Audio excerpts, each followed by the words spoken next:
This video demonstrates how to sew a button. So started out with just explaining, having a little look here at a range of buttons.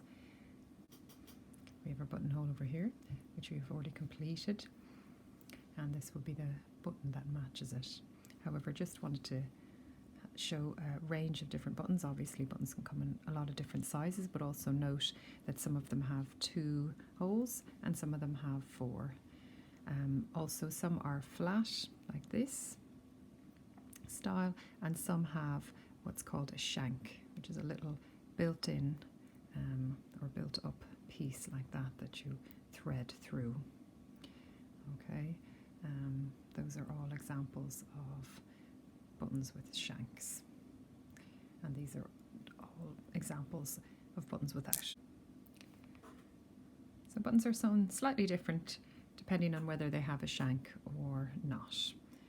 So the shank provides a space for that button to stand up from the fabric so that the other fabric can fit underneath it.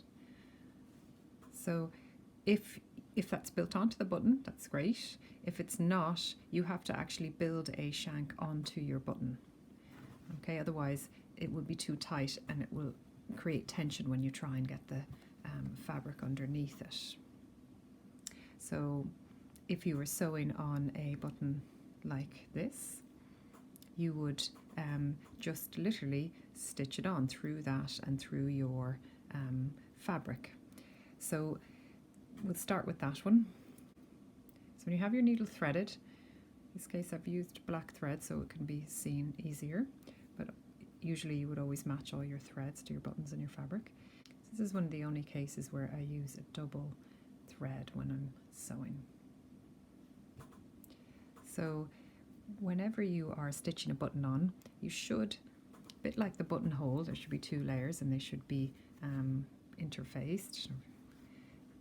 It's the same on the fabric where you're sewing the button. There should always be, buttons are always sewn onto something that has a facing behind it, or a waistband with 2 layers or something like that. So, and you would always stitch through both layers. Sometimes people think I need to sew the button on here and not through the other legs. We don't want to see that there.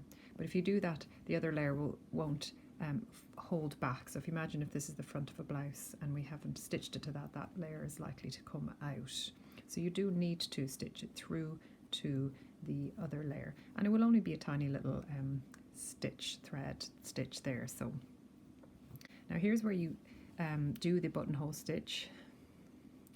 So you take a stitch where the button is going to be placed, and I'm taking a stitch, just a small stitch. My 2 layers of thread there, taking a second stitch, and I hold that so that it doesn't pull through. It creates a loop, and I thread my needle through that loop, and when I pull it, it knots it. So that is now knotted to the fabric. So I do a second one at least. You want at least 2. Do it right next to it. Again, a second small one. Create your loop and thread your needle through that to create a knot. When you're doing those, do them slowly, because it's quite easy for the threads, especially when there's a double thread, it tends to get knotted up very easily. So the reason you can use a single, by the way, just the double does do it quicker. You know, you're just stitching in and out and in and out, and you might want, say, 10 threads, and so if you double the thread, you just have to stitch 5 times. So, but if the double thread is driving you crazy, because it does tend to knot up and tangle up more, then just use a single. So in this case, I'm literally just taking a stitch. Now I've knotted, I'm just taking a stitch that goes through to the back of my fabric and through the button itself there, and so it's a little bit awkward just for the first stitch until you get that kind of holds the button in place. And after that, you're just stitching through.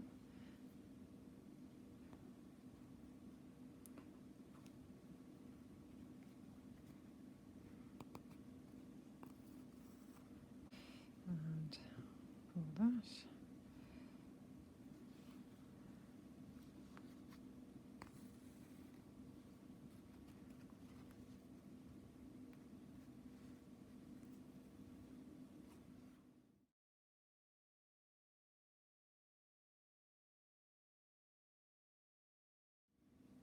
So now I've stitched through quite a few times, so you can see all the stitching there and coming through on the other side. You want to just keep it as neat as you can, you know, close together and as tidy looking as you can, and the same on the back. You want to be sure that you continue to pull the threads like that. There was a tiny loop there, just pull each one of those threads until it tightens, and you need to do that as you go along. So that's pretty much it for that button that has a shank. The place that you finish the button is often underneath the button because it's hidden. So rather than knotting it there, you come under here, come back to the kind of would be the front of the garment, but it's underneath the button, so it's hidden. And you take your little stitch, take your second stitch, which creates the loop, go through that loop, and then slowly pull. Do go slowly, especially if you have two threads, because it will not. And there we go. And do that a second time, and it's knotted. So I usually just stitch back through to the other side, just so that I can snip my thread on this side. So that is the button stitched on, the button that has a shank. So now we're going to do a regular button that has no shank. So again, I'm going to start. I don't have to worry too much about my position because this is a sample, and I'm just going to take small stitch, pull through, and do my buttonhole stitch. Now, here's our button, ready to go. So if I just stitch that, it's going to be very tight to the garment or to the fabric. So you can use something like a match to go underneath the button. So essentially that will create some space, so as I stitch it, the stitching will be loose, and at the end we'll tighten it up.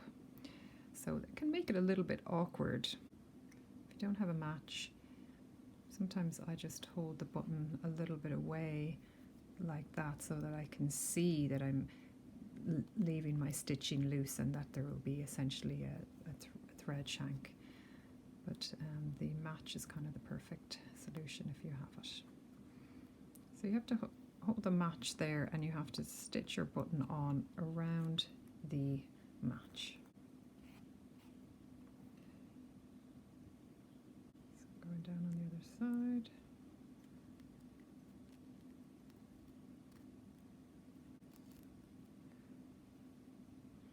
Okay, the first couple stitches are always the hardest, then it's in position, it's held in position. So be sure you're coming through to the back.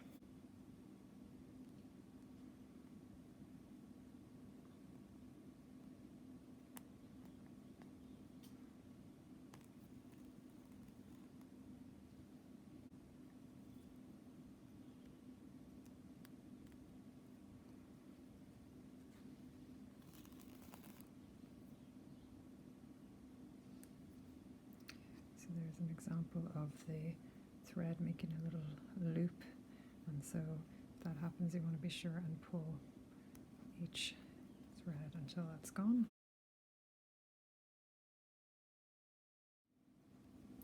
So now I've done enough stitching across this button, and so I'm ready to pull the match out. Okay, and when I do, you can see the stitching is almost like a little bit loose, or you can see that there's some looseness between the fabric and the button. So that's what we want. And what we're going to do is stitch back through the back to the front here underneath the button. And I'm going to take this thread here and wrap around the button. So that's going to kind of keep all those threads in order. Okay, keep it nice and tight, and it creates what you call a thread shank. That's it for this button. I'm going to go again for my finishing knot. I'm going to take it just under the button, and there is my finished button stitched on with its thread shank. So if you have a button that has 4 holes, then you would just be stitching you know, down this way and then there. You can do different patterns. Sometimes people do an X shape, they stitch it in an X shape, or else you do 2 lines, either that way or that way. The match will still fit underneath these type of buttons with the 4 holes. So the last thing you can do is try your button on your buttonhole, and just see that when the fabric is there, that it sits nicely underneath it, and that looks good. So there's our finished button.